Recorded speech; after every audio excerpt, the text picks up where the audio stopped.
Selamat pagi anak-anak ibu semua. Apa kabarnya hari ini? Semoga anak-anak ibu sehat.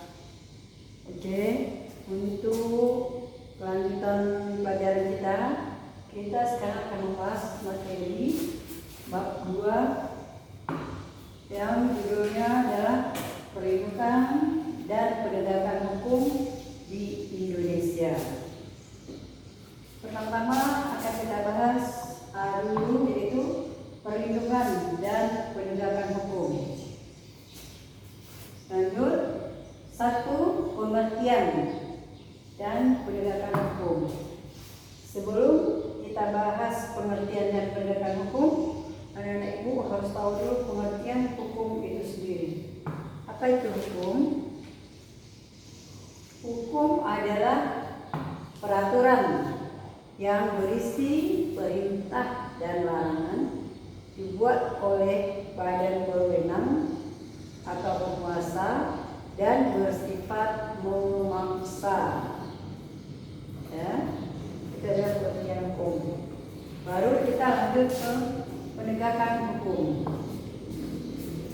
Jadi kalau sudah ada peraturan, berarti kan harus dilaksanakan.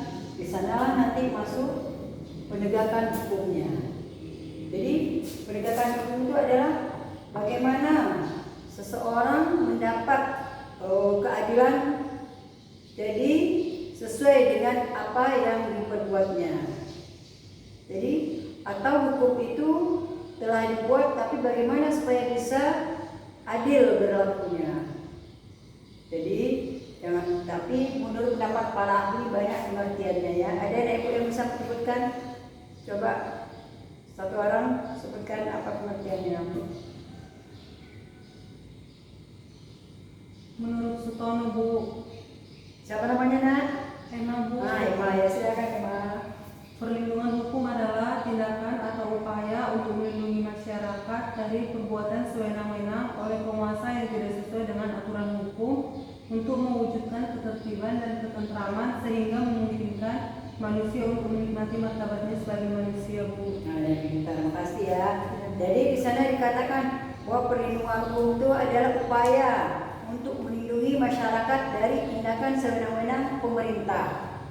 Ya, jadi pemerintah sudah membuat peraturan, apakah itu untuk kepentingan rakyat atau untuk kepentingan penguasa saja.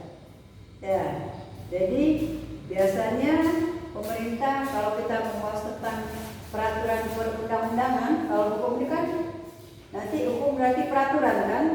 Peraturan berarti undang-undang. Kalau menurut peraturan perundang-undangan RI, undang-undang yang ada di Indonesia pertama sekali apa?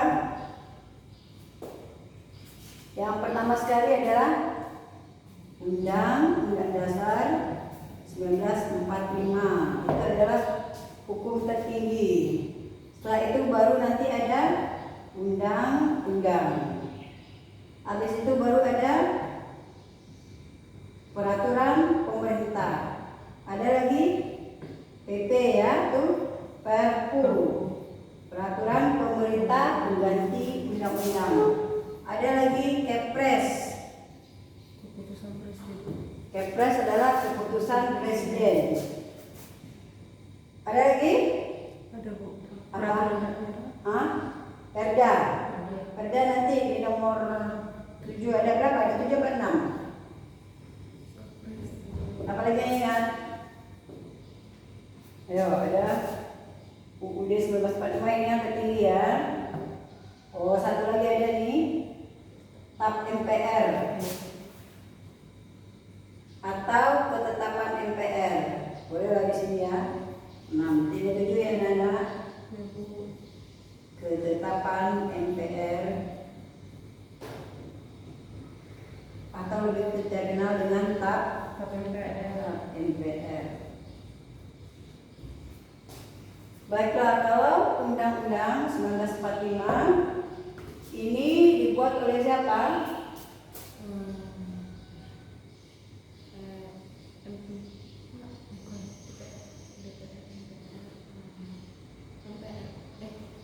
Ya, Undang-Undang Dasar 1945 itu dibuat oleh DPR dan MPR ya, legislatif. Jadi boleh ini dirubah. Tidak. Sistematika Undang-Undang Dasar 45 ingat?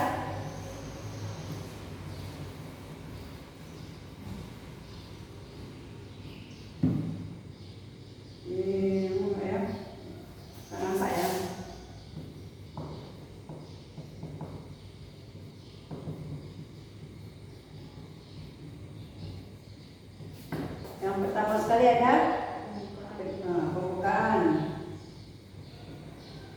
Yang kedua ada isi ya. Yang ketiga ada penutup. Pembukaan terdiri dari 4 alinea. Isi dahulunya terdiri dari dahulu sebelum diamandemen 37 pasal. Penutup ada 2, 4 peralihan. Jadi kalau yang isi ini sekarang kan sudah diamandemen, sudah ditambah menjadi 76 pasal. Tadi yang 37 sudah dikembangkan. Tetapi Undang-Undang Dasar yang isi ini boleh dirubah, pembukaan tidak boleh dirubah. Karena pembukaan, kenapa tidak boleh dirubah? Karena di pembukaan itu, Bu. Karena di dalam pembukaan terdapat pertama pasal 4 terdapat dasar negara dan tujuan negara. Kalau kita merubah pembukaan, otomatis kita merubah negara itu sendiri. Ibaratkan kita mendirikan bangunan. Kalau dasarnya itu adalah pondasi, kalau pondasinya berubah, berarti model dan bentuk negaranya kan berubah. Tetapi kalau isi ini ibaratnya adalah properti atau perlengkapannya. Kita boleh ganti, tetapi tidak mengganti negara. Karena mungkin dahulu juga pembuatan undang-undang itu menurut Atta kan cuma 1 hari. 17 Agustus kita merdeka 1945, kita udah punya belum undang-undang? Syarat berdirinya suatu negara itu ada berapa? Syarat berdiri negara.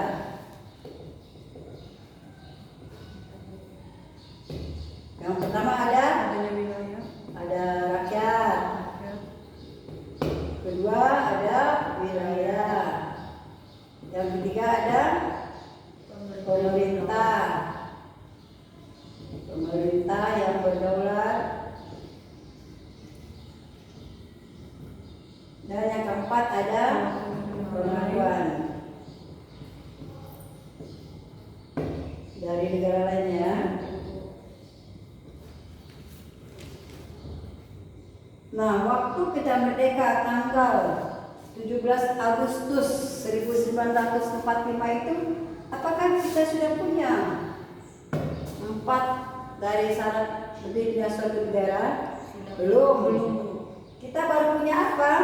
Baru ada 2, rakyat dan wilayah. Pemerintah belum. Kenapa? Karena dalam proklamasi, ingat nggak teks proklamasi? Bagaimana? Ada yang bisa menentukan?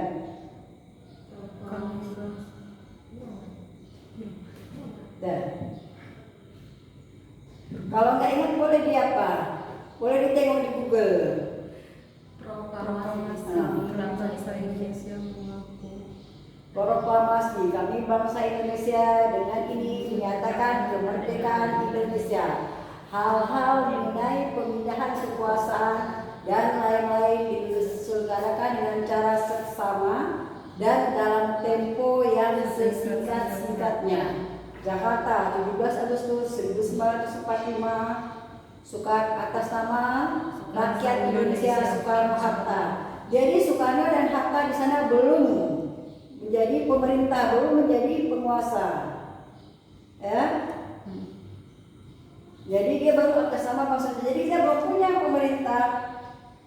Apalagi pengakuan dari negara lain, kita baru punya 2. Makanya sehari itu langsung digodok apa undang-undangnya, apa pemerintah, siapa yang jadi pemimpinnya. Baru tanggal 18 Agustus disahkan Undang-Undang Dasar 1945 oleh DPU PKI. Pertama kan dibentuk oleh Jepang, DPU ya, DPU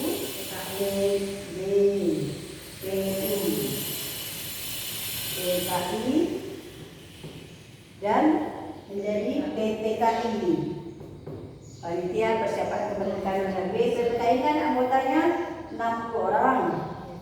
Berarti nanti yang merumuskan apa kemerdekaan PPKI anggotanya 9 orang.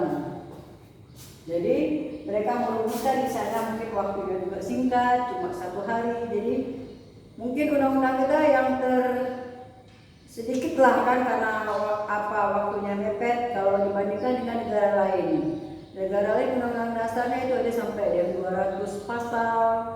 Kita karena waktunya untuk merembuk dan membuatnya itu sedikit, jadi kita masukkanlah semua. Karena dalam undang-undang dasar itu kan semuanya mencakup. Ada hak dan kewajiban warga negara, ada hak dan kewajiban pemerintah, dan perlengkapan negara lainnya, alat kelengkapan negara lainnya. Jadi dirangkum dalam situ semua dalam satu malam. Jadi makanya mungkin ada tambahan ditambah lagi dengan sekarang perkembangan zaman kan sudah maju. Jadi kadang ada yang tidak termasuk dalam undang-undang. Jadi makanya perlu revisi. Ya. Tetapi undang-undang dasar itu yang isinya boleh direvisi. Siapa yang boleh merubahnya? Yaitu tadi DPR dengan persetujuan MPR.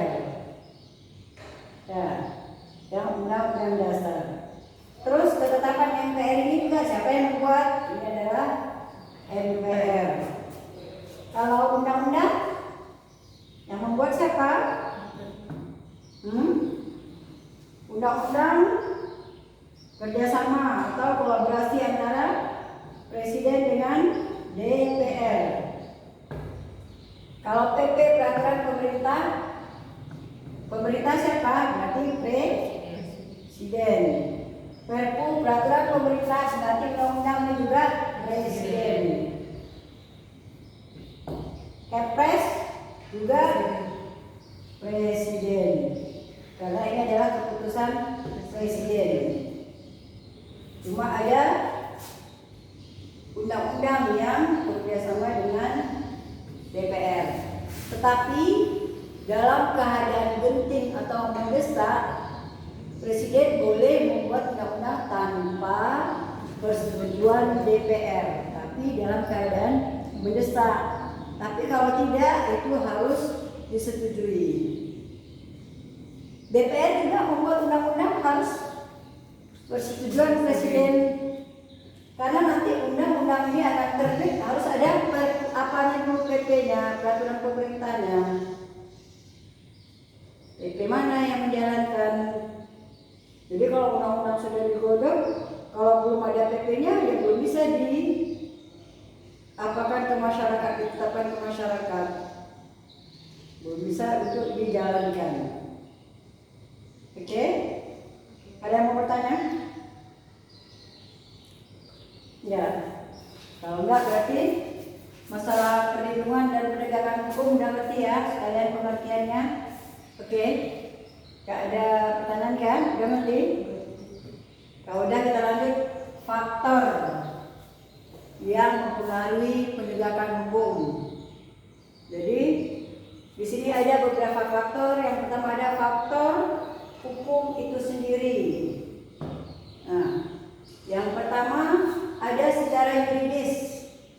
Yuridis berarti secara absahnya atau bentuknya, bagaimana hukum itu diciptakan sesuainya ya dengan yang dibutuhkan oleh masyarakat.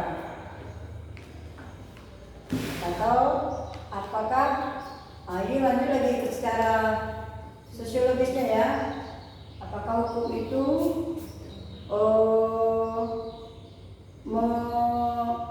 mengapakan kepentingan rakyat, lebih mengutamakan kepentingan rakyat ataukah kepentingan penguasa. Jadi maunya karena kita negara demokrasi,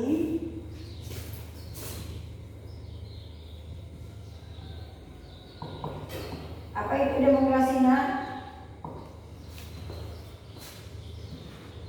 Berasal dari kata demos dan kratos yang berarti pemerintah rakyat. Jadi dalam suatu negara demokrasi, kekuasaan tertinggi berada di tangan rakyat. Jadi maunya kebijakan pemerintah harusnya untuk kesejahteraan rakyat. Karena pemerintah itu bekerja asalnya adalah untuk kesejahteraan rakyat. Nanti mana lagi? Jadi kalau pemerintah tidak berdasarkan untuk kesejahteraan berarti tidak demokrasi. Ya, untuk kepentingan mereka bisa jadi pemerintah yang diktator ya. Makanya kekuasaan pemerintahan itu dibatasi sampai 2 periode saja. Setelah 2 periode tidak bisa mencalonkan diri lagi karena dikhawatirkan kalau terlalu lama akan terjadi pemerintahan yang diktator atau pemerintahan yang sesuka hatinya, tidak memihak kepada rakyat. Maunya kan kalau demokrasi ini sekelompok orang bekerja untuk kemakmuran rakyat, itu tujuannya. Kalau sekelompok orang atau sekelompok orang ini dikatakan pemerintah, apalagi pemerintah itu pemerintah. Siapa yang dikatakan pemerintah? Berarti orang yang memerintah, sekelompok orang yang memerintah atau yang menguasai orang lain. Pemerintah itu di negara kita menurut Montesquieu pembagiannya ada 3 dibagi. Ya, apa? Eksekutif, legislatif, dan yudikatif. Kalau eksekutifnya apa? Menjalankan pemerintahan ini di tingkat pusat dipegang oleh presiden. Ini yang menjalankan pemerintahan ya, atau yang dalam bahasa menjalankan undang-undang. Ini presiden di tingkat pusat, di tingkat daerah ada gubernur, bupati, wali kota, lurah, sampai RW/RT itu ada pemerintah, ya. Atau bisa juga dikatakan pemerintah dalam arti sempit, pemegang kekuasaan eksekutif saja.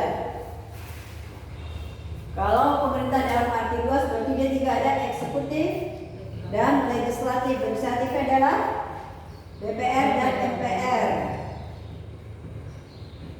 Berarti tugasnya adalah mengawasi, ya.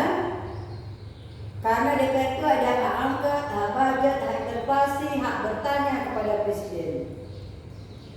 Jadi dalam menjalankan tugasnya yang banyak, presiden itu nanti akan diawasi oleh legislatif.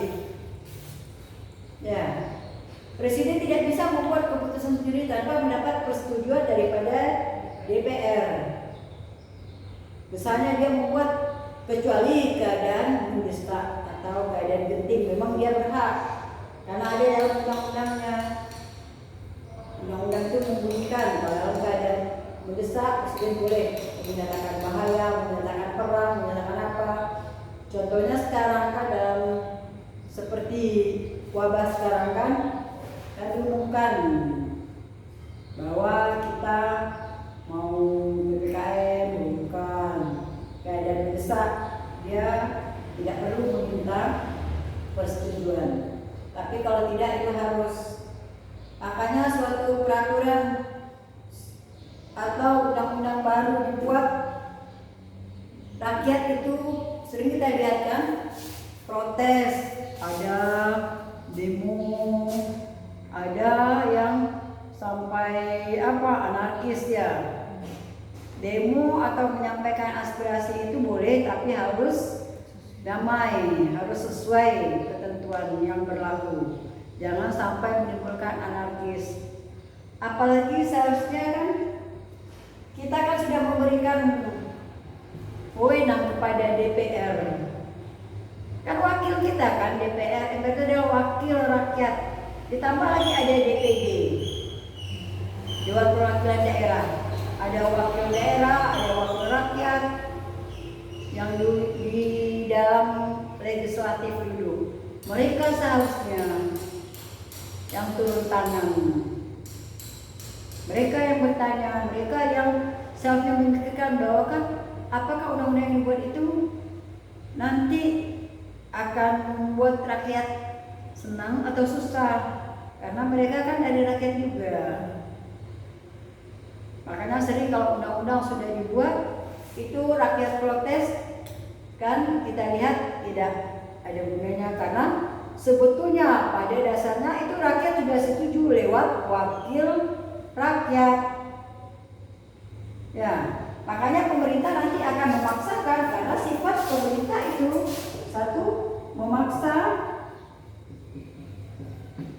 memonopoli, dan berlaku untuk semua.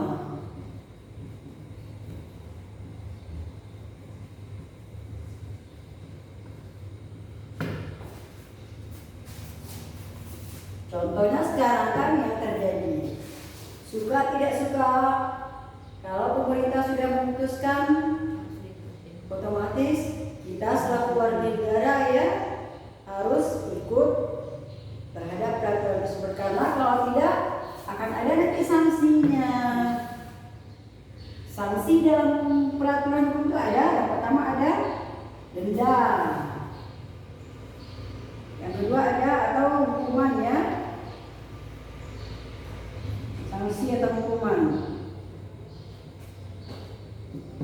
Yang kedua ada penjara, kurungan dulu ya. Kalau di bawah 1 tahun itu masuk dia ke kurungan. Kalau di atas 1 tahun nanti baru masuk penjara. Dan ada hukuman mati seumur hidup.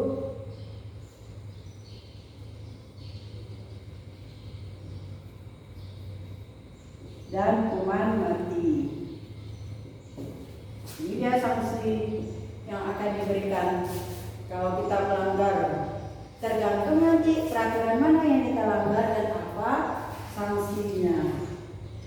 Karena masing-masing peraturan itu ada nanti sanksinya. Misalnya contoh, melanggar peraturan lalu lintas, tidak ada helm, SIM, itu sanksinya kan denda.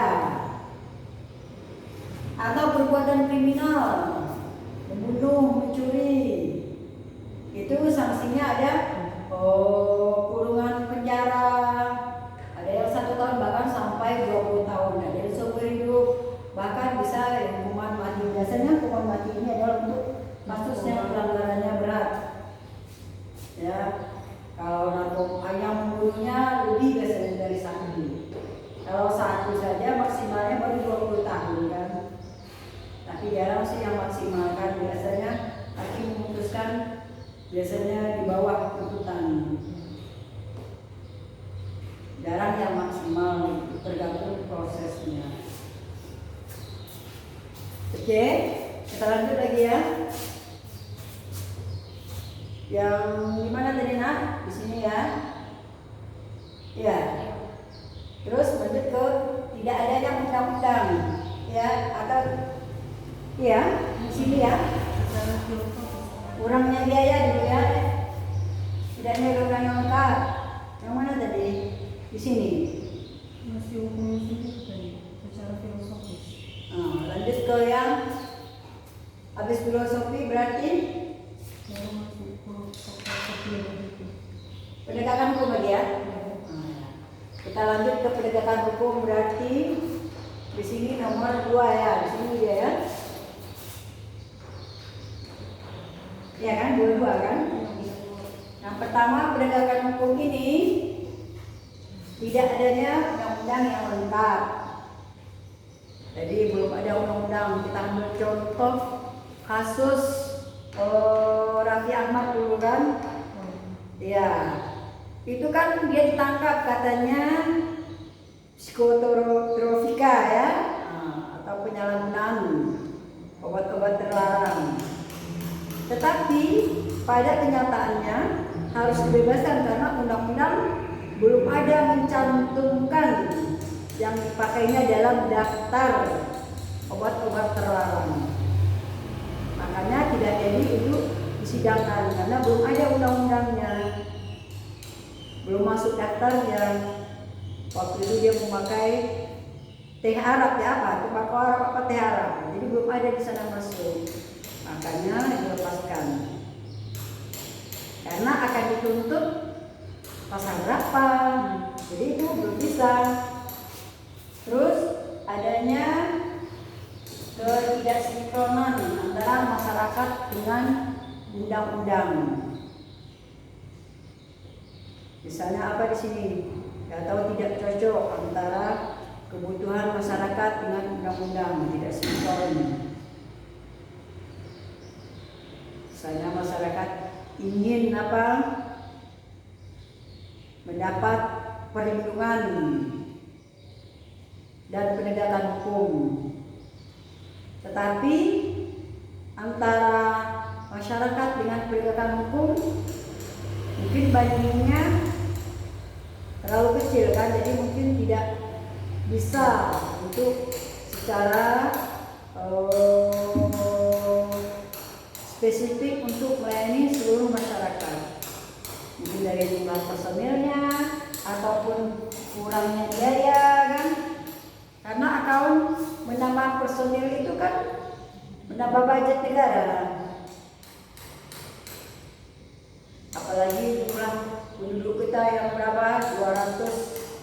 50 apa 70 juta. Boleh berapa pastinya. Kita kalau tidak salah nomor 3 ya terbesar di dunia setelah ERC dan India. Jadi seharusnya kalau jumlah penduduk segitu berapa pastinya? Nah, 271 juta. 270? 2 juta. Oh, rasanya kan terlalu banyak penambahannya ya. Soalnya waktu nyanyi Umairah udah 250 juta katanya kan. Tahun berapa dia menciptakan lagu itu dulu? 200 apa 150 juta? Waktu nyanyi yang Umairah. Itu sekarang 200-an, berarti ada 100 juta lah berapa puluh tahun kan. Mungkin karena program pemerintah juga kan. Iya kali. Terus kurangnya biaya ya lanjut. Karena negara kita juga negara berkembang, otomatis dana itu menjadi salah satu hambatan. Karena apa-apa yang dikerjakan pasti membutuhkan biaya. Terus ada banyaknya kasus individual yang sifatnya pribadi, jadi tidak bisa tercover kalau tidak ada sebenarnya dalam hukum perdata dan pidana ya, perdata dan pidana. Jadi beda ini. Kalau perdata ini harus ada laporan dari pihak yang dirugikan, baru aparat bisa menindaklanjuti. Kalau pidana tanpa adanya laporan, kalau aparat tahu, itu bisa untuk dikasuskan atau bisa untuk ditangkap. Ya, makanya ambil contoh, misalnya terjadi kecelakaan lalu lintas walaupun secara orang perorangan itu sudah damai kan perdata antara pribadi yang dirugikan sudah dengan yang merugikan sudah damai, bukan perdata, tetapi di sana ada kasus pidananya karena melanggar ya akibat kelalaian. Nah, jadi kalau polisi tahu mereka bisa menangkap, tapi biasanya kan sering tidak mau polisi tahu diselesaikan dengan cara damai. Cara dia karena kalau nanti tahu bisa lanjut ke proses persidangan. Biasanya masyarakat kalau hal begitu seringnya tidak mau. Pasti mereka diam aja, damai antara orang perorangan saja. Atau perkelahian kan jarang kan yang mau sampai ke polisi. Karena kalau sudah sampai ke polisi otomatis biaya bisa dibebankan kepada masyarakat. Ya. Jadi makanya di sana terjadi juga tidak sinkron kan antara masyarakat dengan pemerintah atau aparat hukum itu sendiri. Biasanya kan masyarakat malas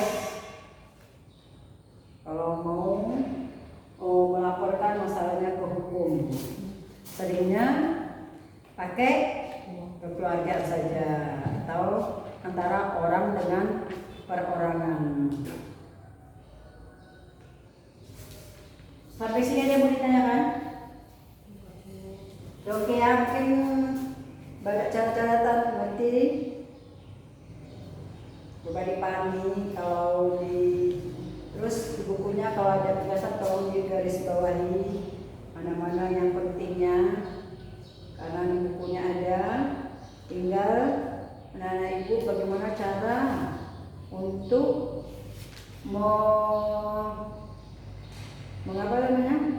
menghafalnya atau menjalankannya dalam kehidupan sehari-hari. Tidak cuma kita tahu, tapi harus dilaksanakan dalam kehidupan sehari-hari. Kalau cuma tahu saja, ya percuma. Karena kali ini prakteknya dalam kehidupan sehari-hari itu harus diterapkan. Jadi bagaimana kita selaku warga negara yang baik harus taat terhadap hukum dan peraturan, itu yang harus ditanamkan. Bagaimana kita berupaya untuk tidak melanggar peraturan yang ada atau